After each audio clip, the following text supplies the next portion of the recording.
اللہ الرحمن الرحیم۔ آج ہم قائد اعظم محمد علی جناح کی شخصیت کا تعارف پیش کریں گے۔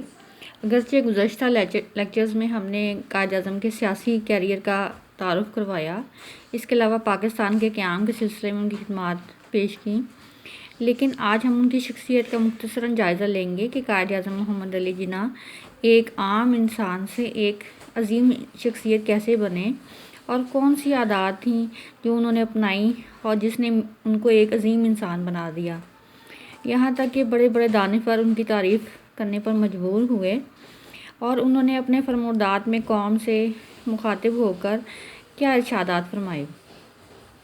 چنانچہ ہم ایک شعر سے اپنے اس لیکچر کا آغاز کریں گے۔ ہزاروں سال نرگس اپنی بے نوری پہ روتی ہے، ہزاروں سال نرگس اپنی بے نوری پہ روتی ہے، بڑی مشکل سے ہوتا ہے چمن میں دیدہ ور پیدا۔ قائد اعظم محمد علی جناح 25 دسمبر 1876 کو کراچی میں پیدا ہوئے۔ محمد علی جناح اپنے 7 بہن بھائیوں میں سے سب سے بڑے تھے اور ان کا شمار ذہین طالب علموں میں ہوتا تھا۔ آپ نے سندھ مدرسۃ الاسلام سے تعلیم حاصل کی اور 16 سال کی عمر میں میٹرک پاس کر لیا۔ پھر 1992 میں محمد علی جناح برطانیہ کی ٹریڈ شپنگ کمپنی سے منسلک ہو گئے۔ چونکہ آپ خاندانی کاروبار سے وابستہ تھے، اس لیے آپ نے یہاں پر منسلک ہونا اور پسند فرمایا۔ پھر برطانیہ جانے سے پہلے آپ نے والدہ کی مرضی سے اپنی شادی کرنے پر رضامند ہو گئے اور ایمی بائی نامی ایک خاتون سے شادی کر لی۔ برطانیہ جانے کے 6 ماہ بعد کسی بیماری کی وجہ سے آپ کی اہلیہ کا انتقال ہو گیا اور آپ نے لندن جانے کے بعد نوکری ترک کر دی۔ پھر 1895 میں لندن سے آپ نے بار ایٹ لاء کی ڈگری حاصل کی اور اس وقت آپ کی عمر 19 برس تھی اور آپ سب سے کم عمر طالب علم تھے جنہوں نے کہ یہ اعزاز حاصل کیا کہ وہ لاء ڈگری حاصل کر پائیں۔ سیاست میں دلچسپی آپ کی دن بدن بڑھتی جا رہی تھی۔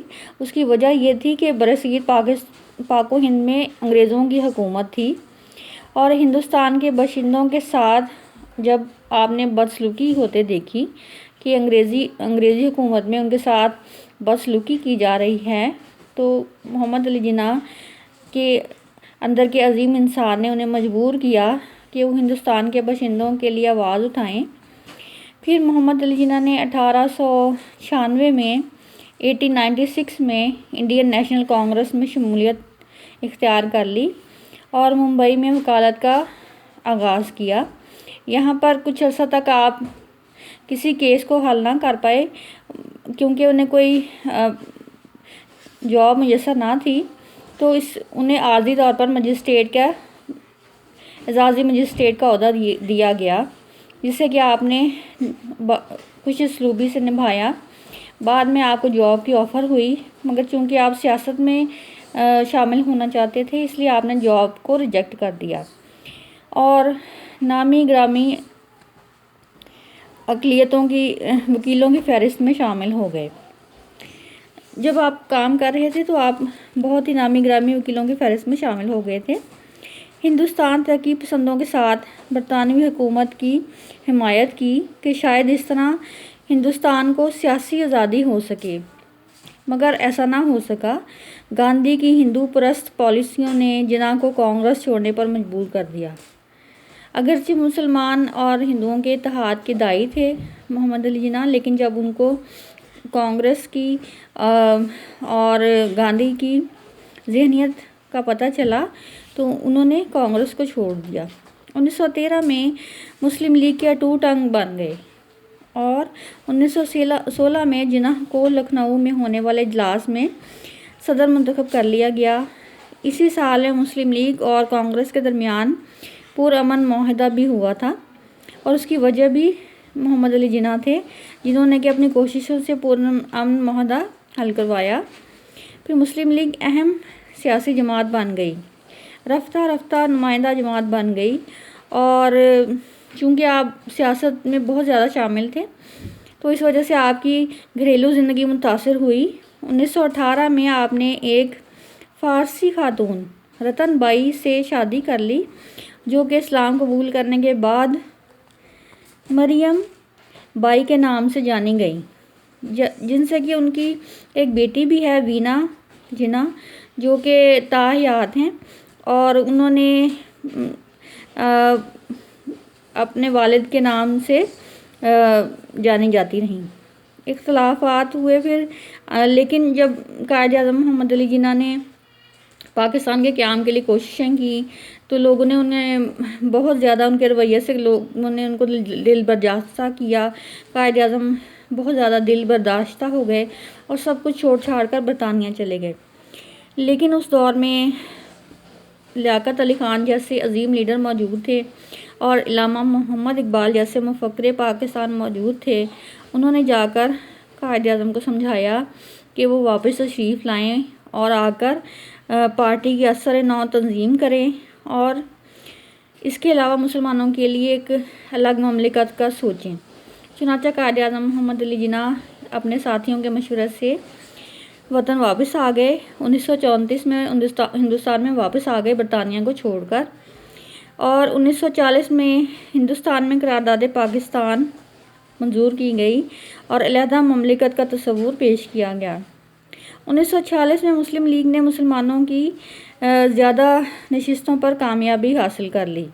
جب 1946 میں انتخابات ہوئے تھے تو مسلم لیگ نے مسلمانوں کی زیادہ نشستوں پر کامیابی حاصل کر لی تھی، اور یہ سب قائد اعظم کی براہ راست جد و جہد اور مضبوط حکمت عملی کی وجہ سے ممکن ہو سکا تھا۔ جب قائد اعظم پاکستان کے پہلے گورنر جنرل بنے تو انہوں نے سرکاری افسروں کو تلقین کی کہ پاکستان کا سیکریٹریٹ قائم کیا۔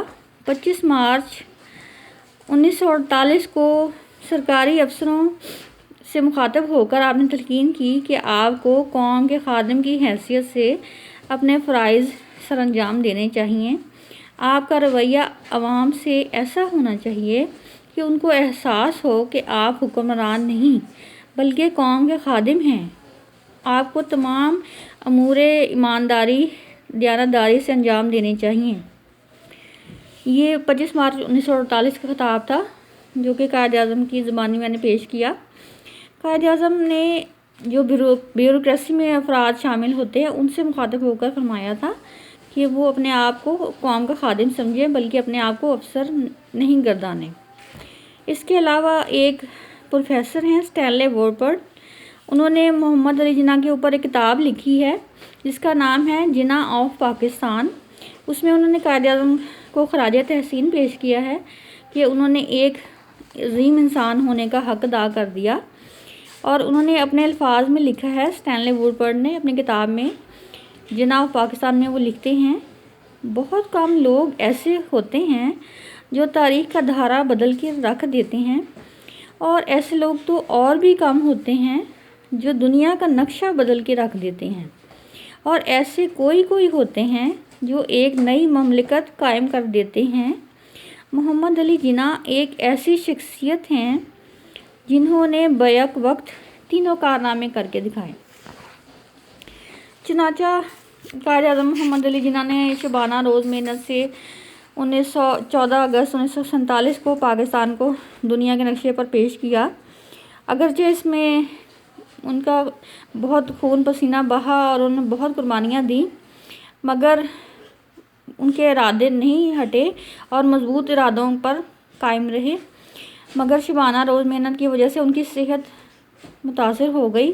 وہ دھان پان شخصیت کے مالک تھے اور سخت محنت کرنے کی وجہ سے ان کی حالت خراب ہو گئی۔ ڈاکٹروں نے انہیں آرام کا مشورہ دیا، لیکن اس کے باوجود وہ پاکستان کے پہلے گورنر جنرل اور قانون ساز اسمبلی کے صدر کی حیثیت سے بھی کام کرتے رہے۔ ان کے پاس بیک وقت 2 عہدے تھے، جبکہ لیاقت علی خان اس وقت وزیر اعظم تھے، لیکن بیرونی سازشیں تھیں یا اندرونی سازشیں تھیں جس کی وجہ سے قائد اعظم محمد علی جناح کو ٹھنڈے مقام زیارت پر منتقل کر دیا گیا، جو کہ ان کی صحت کے لیے کارگر ثابت نہ ہوا اور وہاں پر ان کی صحت بگڑتی گئی۔ پھر ستم ظریفی زمانے کی دیکھیے کہ جب وہ سخت بیمار تھے اور انہیں ہسپتال میں طبی امداد کی ضرورت تھی، تو ایئرپورٹ سے لے کر گورنر ہاؤس جانے تک ان کے لیے ایمبولنس میں انتظام میسر نہ ہو سکا اور ان کی ایمبولنس خراب کر دی گئی، جس کی وجہ سے وہ دم توڑ گئے اور ان کی وفات ہو گئی۔ چنانچہ قوم ایک عظیم انسان اور ایک عظیم لیڈر سے محروم ہو گئی۔ چنانچہ پاکستان بننے کے بعد بھی بہت سے مسائل کا سامنا کرنا پڑا، لیکن قائد اعظم نے مسلمانوں کو تلقین کی تھی کہ وہ اپنے وطن کی حفاظت کریں، کیونکہ وہ ایک ایسی مملکت مسلمانوں کو دینا چاہتے تھے جہاں وہ اسلامی ضابطہ حیات کے مطابق زندگی گزار سکیں۔